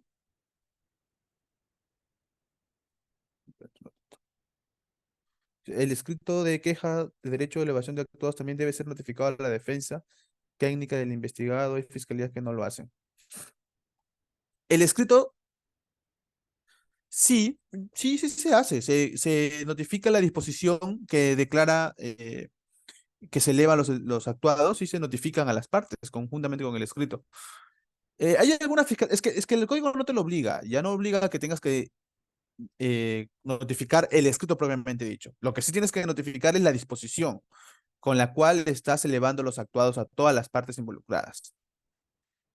Ahora, el, no es como en la apelación, o sea, el fiscal superior cuando se encarga de revisar la disposición que se encuentra quejada, no es como en la apelación en que las partes van a nuevamente sustentar su posición. Lo que revisa el fiscal superior es si es que la disposición de archivo ha cumplido con todos los elementos o por la motivación de la disposición es correcta. Si no es correcta la motivación, en función al escrito de elevación de actuados, es que puede declararla nula o ordenar formalizar. Ahora, yo he visto, en algún momento trabajé como asistente en fiscalías superiores y efectivamente las partes, en este caso el agraviado, también envía su escrito directamente a la Fiscalía Superior donde señala su posición, ¿no? Que la disposición de archivo está bien dada porque cumple con los requisitos, etcétera, etcétera, ¿no? Lo pueden hacer. Una vez que tienen conocimiento a través de la disposición de elevación de actuados, pueden también recurrir a la Fiscalía Superior. ¿Qué sucede cuando pese a todos los controles sobre Nevis in idem se inicia juicio oral sobre un proceso con conocimiento de ser otro despacho? Parece que las fiscalías viven un desgobierno, especialmente en provincias. Entonces, el fiscal recién al ver que parte de la defensa no son pericias, incluso ya tienen sentencia. ¿Viste algún documento que... a ver, no entendí esta pregunta. ¿Qué sucede cuando, pese a todos los controles sobre el Nevis in idem, se inicia juicio oral sobre un proceso con sentencia absolutoria? Ya, por desconocimiento de ser otro despacho. Ya. Mismos hechos, mismas experiencias, incluso. Ya tienen intención. A ver, ustedes me ponen casos bien extremos, la verdad, ¿ah? O sea, si me dices que ya existe una sentencia absolutoria en un proceso donde se cumple la triple identidad, mismos hechos, notificación, mismas personas, mismos fundamentos. Ya, ya está la triple identidad, existe la triple identidad y a pesar de que existe la triple identidad, se han puesto en conocimiento este, ante el juzgado, se inicia el juicio y que se sentencia, ¿verdad? Lo que pasa es que si se inició el juicio, previamente a iniciarse el juicio, tienes que poner una sección de cosa juzgada. Señor magistrado, acá hay una sección de cosa juzgada y sustentar tu sección de cosa juzgada. O sea, no creo que ningún juez en su sano juicio, si tienes una sentencia que corrobore los mismos hechos, los mismos fundamentos y las mismas personas, no te atienda tu excepción. O sea, es bien jalado de los pelos, la verdad. Por lo menos es lo que entiendo que me dices. Y sí voy a compartirlo, voy a enviarlo. Ya se Focac seguramente les va a enviar a través de su aula virtual. Bien, ahora vamos con el requerimiento de... ¿Dónde está? ¿Se está compartiendo? No está compartiendo. Cerrarle acá. No guardar. Apertura, no guardar. Ya. A ver.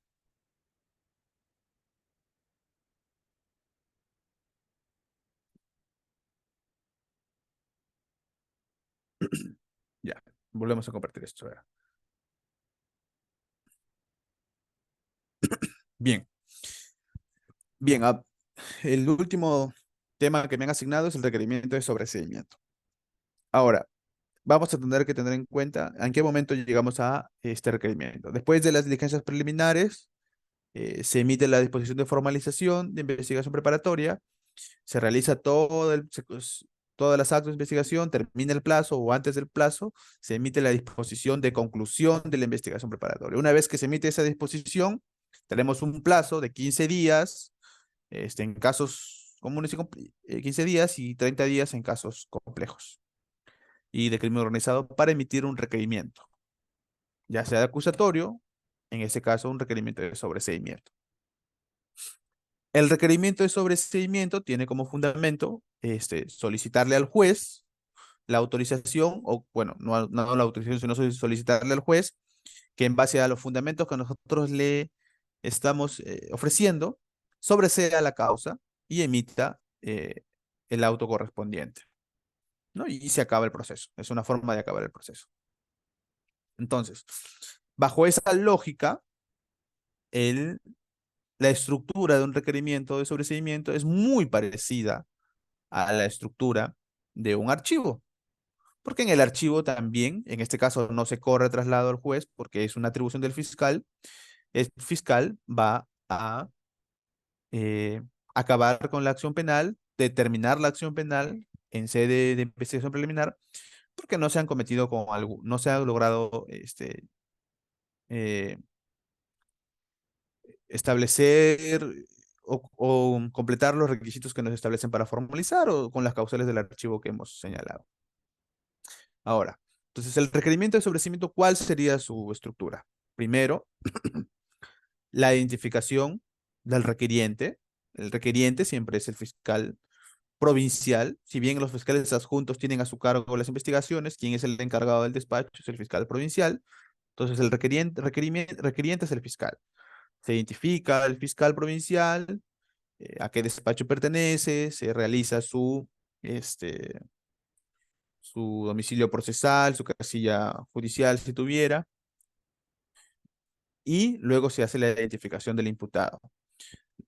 No lo he señalado a fondo, pero la identificación del imputado son nombres completos, nombres y apellidos completos, fecha de nacimiento, lugar de nacimiento, nombre de los padres y de la madre.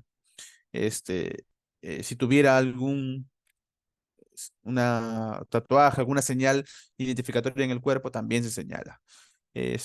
Su domicilio real, su domicilio procesal, el abogado que está ejerciendo su defensa y el domicilio del abogado. En este caso, su domicilio procesal, perdón, el correo electrónico en este tiempo de virtualidad, el correo electrónico y la casilla judicial. Luego de ello, bueno, aquí me salté el petitorio, perdón. En el petitorio vamos a decir, vamos a ver el ejemplo, pero lo estamos haciendo así de manera genérica. En el petitorio vamos a establecer que se solicita, se sobreseda, se sobresea el proceso penal en virtud al, a la causal tal, detallada en el artículo tal, por lo cual se extinga el proceso seguido contra tal persona por tal delito, ¿no? Se hace la identificación del imputado y luego se hace los hechos en materia de investigación. Aquí en los hechos en materia de investigación ya la cosa cambia, porque en una correcta formalización, algunos no lo hacen, pero en una correcta formalización ya deberíamos tener hechos, antecedentes, concomitantes. Y entonces se desarrollan estos hechos en materia de investigación y finalmente se desarrollan los fundamentos de hecho y de derecho. Los fundamentos por lo cual si señalamos que el hecho objeto no puede atribuirse al imputado, objeto de imputación no puede atribuirse al imputado, entonces tenemos que desarrollar, no solamente desde el punto de vista jurídico, sino también desde el punto de vista fáctico, es por qué es que no se llegó a atribuir al imputado. Entonces, esa es la estructura genérica. Ahora vamos a ver un ejemplo del único requerimiento de sobreseimiento que he encontrado a la mano, porque no he emitido muchos. A ver. Mm,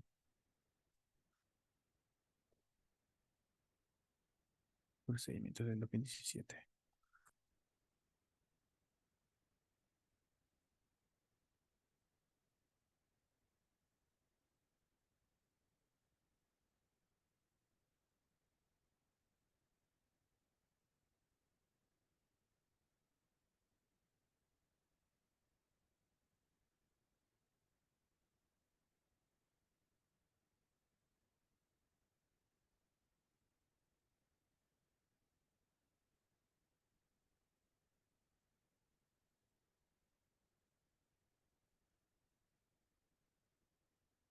Ya, a ver, acá está.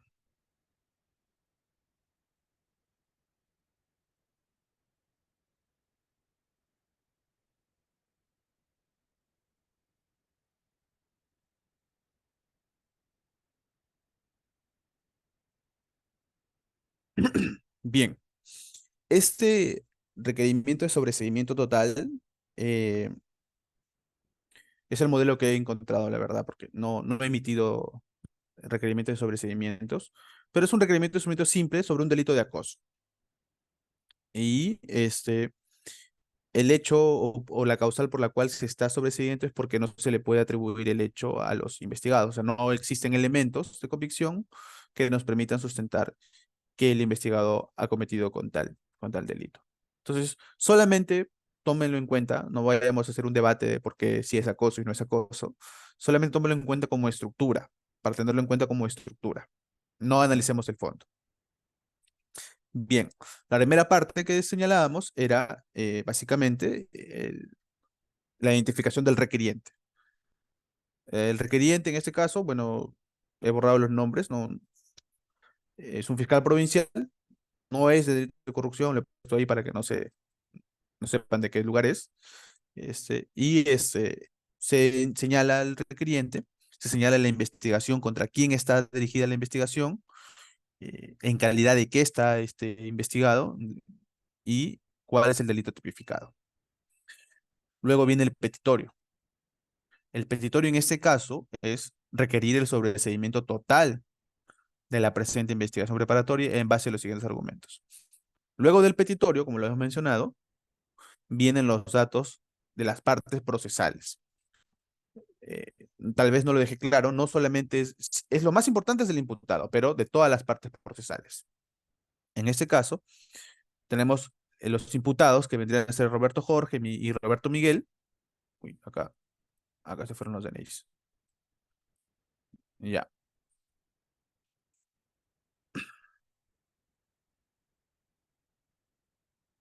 ya. Su identificación, eh, por lo general yo la identificación lo hago en un cuadro, como lo hemos visto en el archivo. Nombres completos, apellidos completos, número de DNI, fecha de nacimiento, nombre de los padres, estado civil, domicilio real, y en ese caso no cuentan como abogados defensores, nunca se personaron. Si tuvieran nombre del abogado defensor, el número de teléfono, el correo electrónico del abogado defensor para poder contactar. Y en este caso también está el nombre de la agraviada, quien también se le coloca su nombre completo, se identifica igualmente que los investigados, su identificación. En este caso, en los delitos, por ejemplo, de corrupción o de crimen organizado, los agraviados es la sociedad, representada por el Estado, quien es a su vez representada por las procuradurías señaladas, ¿no? Pero también se hace su, su identificación. Ahora, si durante la investigación preparatoria se ha constituido actor civil, también se le deja constancia de su identificación como actor civil. Si hay un tercero civilmente responsable, también se señala en la identificación de las partes procesales la identificación del tercero civilmente responsable. Si uno de los imputados es representante de alguna empresa, también se señala al imputado y en representación de qué empresa se hacen los datos identificatorios de las empresas. Luego, como habíamos visto en la estructura, vienen los hechos y fundamentos del requerimiento. Cuando se formalizó la investigación preparatoria, se consideró como hechos de investigación lo siguiente. Y se detalla. Yo soy de las personas que detalla lo que detallaba en sus requerimientos, ya sea eh, acusatorio, ponen los acusatorios más que obvio, antecedentes, concomitantes y posteriores, siempre que la narración de los hechos lo permita, porque hay hechos que se formalizaron, pero que la narración como tal no permite sustentar tales partes, o sea, antecedentes, concomitantes y posteriores. Una vez que se desarrollan los hechos, ya es básicamente la copia y pega de la formalización de investigación preparatoria, porque tenemos que tener en cuenta que los hechos en la formalización de investigación preparatoria no pueden cambiar sustancialmente al requerimiento acusatorio o al requerimiento de sobreseimiento. No puede haber un cambio sustancial. Sí puede haber un cambio en aspectos eh, no sustanciales, podríamos decirlo, pero no de forma sustancial. Y luego de ello venimos con el análisis. Aquí señalamos el tipo penal por el cual fue tipificado en la disposición de formalización, en que los hechos se subsumieron, en este caso es un tipo de acoso, es del 2017, seguramente ya ha habido modificatorias a la fecha. Se desarrolla el tipo de acoso y en este caso en particular se señala que no existían más elementos de convicción que nos permitan finalmente acreditar que los imputados o los investigados tienen vinculación con el desarrollo de los hechos. Entonces, el análisis va en función a qué. Durante la investigación preparatoria se han recabado elementos de convicción que no son suficientes para acreditar que existe una vinculación entre los investigados y los hechos denunciados, hechos investigados, o los hechos en materia del caso. Y se señala cuál sería la causal de sobreseimiento. La causal de sobreseimiento sería el sobreseimiento procede cuando, según el inciso 2 del artículo, no existe razonablemente la posibilidad de incorporar nuevos datos a la investigación o no hay elementos de convicción suficientes para solicitar fundadamente el enjuiciamiento del imputado. Entonces, tenemos la identificación del requiriente, el petitorio, la identificación de las partes procesales, los hechos materia de la investigación preparatoria, el análisis jurídico en función, primero, a la imputación que se le realizó en la formación de investigación preparatoria y segundo, a la causal por el cual se está realizando el sobreseimiento. En este caso en particular se realiza el sobreseimiento porque no existe razonablemente la posibilidad de incorporar nuevos datos a la investigación o no hay los elementos suficientes para solicitar fundamentalmente el enjuiciamiento del imputado. Esas serían la estructura de un requerimiento de sobreseimiento. Tenemos que tener en cuenta que si vamos a por un sobreseimiento porque el hecho no es típico, tendríamos que realizar el análisis en función de por qué no es típico, qué elemento del tipo no se ha logrado acreditarlo en la investigación preparatoria. Si vamos por la prescripción, tendríamos que hacer el análisis jurídico por qué está prescribiendo y hacer un ejercicio de una línea de tiempo, en qué momento cometió el delito, cuándo fue que prescribió el delito, si es que hubo interrupción, si es que hubo suspensiones, entonces se tiene que especificar todo ello. Si vamos porque existe eh, una causal de imputación, ¿qué causal es y por qué se fundamenta en dicha causal? Eh, ¿O existe una causal de justificación, de inimputabilidad o no punibilidad? Entonces, es muy simple el requerimiento de procedimiento, porque recordemos que todo requerimiento, si bien ingresas un escrito con los elementos que vas a usar, se tiene que oralizar y el juez solamente resuelve en función a lo que se oraliza en las audiencias pertinentes. ¿Alguna pregunta hasta aquí? Hemos llegado y al final.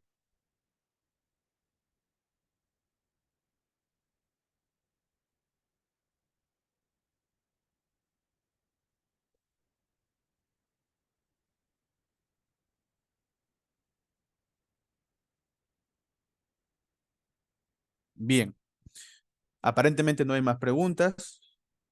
Chicos, ha sido un placer estar durante todo este año en diferentes cursos, en diferentes talleres o diplomados con ustedes. Espero que el otro año también siga aquí con ustedes. Les deseo a todos ustedes eh, pasen unas felices fiestas navideñas y de Año Nuevo y que el siguiente año sea mejor para todos. Que se cumplan sus metas y que nunca dejen de capacitarse. Siempre. Y sí, gracias. Yo trato de que sea dinámica con preguntas porque dejar las preguntas al final a veces hace que perdamos la ilación de lo que queríamos aclarar en ese momento. Bien, entonces, eso ha sido todo por hoy conmigo y ya nos estaremos viendo en una próxima, seguramente, curso. Un abrazo y saludos para todos. Muchísimas gracias, doctor Kevin.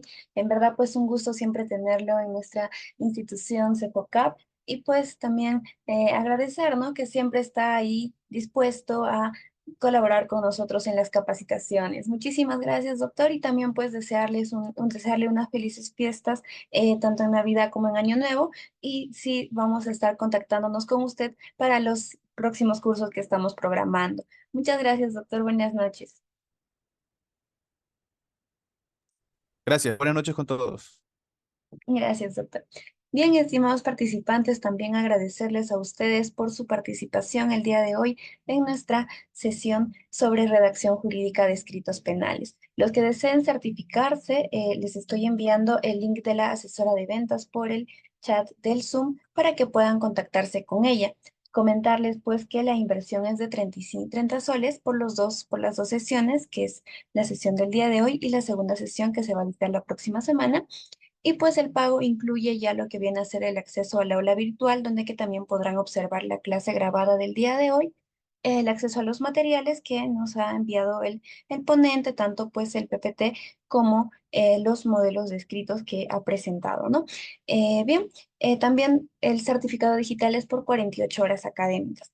Los que deseen ahí más información mediante el link de WhatsApp de la asesora de ventas y cualquier duda también se la pueden estar comentando. Y bueno, también desearles pues unas felices fiestas, que pasen una feliz Navidad y un feliz Año Nuevo. Muchísimas gracias por acompañarnos y por estar siempre con nuestra institución CEFOCAP. Muy buenas noches.